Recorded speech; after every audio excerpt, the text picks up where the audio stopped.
السلام علیکم ورحمۃ اللہ وبرکاتہ۔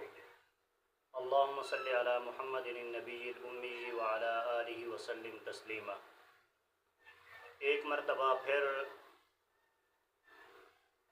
امام حسین رضی اللہ تعالی عنہ کی شہادت کی طرح ایک واقعے کو دہرایا گیا۔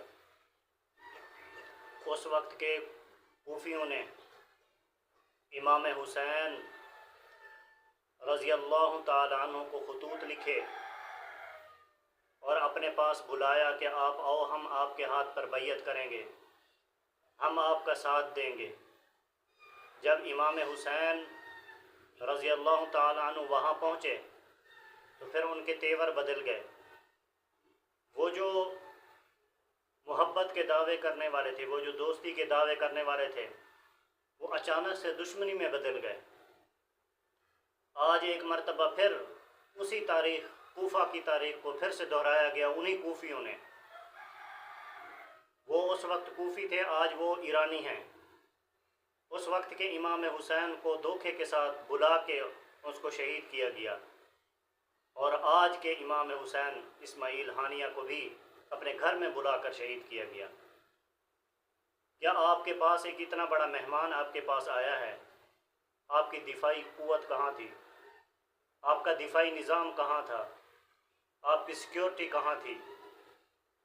جیسے اس وقت یزید کی حکومت تھی، لیکن یزید نے اپنے ہاتھوں سے امام حسین کو قتل نہیں کیا، اپنے پالتو کتوں کے ذریعے سے شہید کیا امام حسین کو، تو آج اسماعیل ہانیہ کے ساتھ بھی وہی کیا۔ وہ اس وقت کوفی تھے، آج وہی کوفی آج ایرانی ہیں۔ امام حسین رضی اللہ تعالی عنہ کی شہادت کو پھر سے اسماعیل ہانیہ کی شکل میں دہرایا گیا، اپنے گھر میں بلا کے اس کو شہید کیا گیا، اور اب ڈرامہ کر رہے ہیں کہ جو ہے نا ہم تحقیقات کریں گے۔ کیا تحقیق کرو گے؟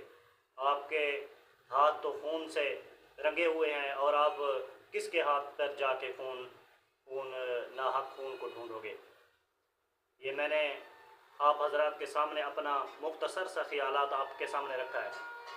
کیا یہ واقعی وہی لوگ نہیں ہیں جنہوں نے امام حسین کے ساتھ دھوکہ کیا، اس کو شہید کیا، اس کے خاندان کو شہید کیا؟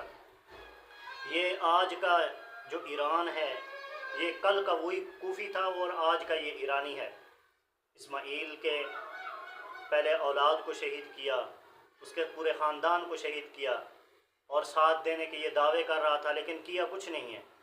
اور آج اسماعیل ہانیہ کو بھی اپنے پاس بطور مہمان بلا کے اس کو شہید کیا گیا، اور اپنے گھر میں رکھ کے اس کو شہید کیا گیا۔ امام حسین رضی اللہ تعالیٰ عنہ والی تاریخ کو پھر سے ایک مرتبہ دہرایا، کیونکہ جس کی رگوں کے اندر یزیدیت کا خون ہو، اور جس کی رگوں کے اندر ان پرانی کوفیوں کا خون ہو، تو ان کے اندر وفا کیسے ہو سکتی ہے؟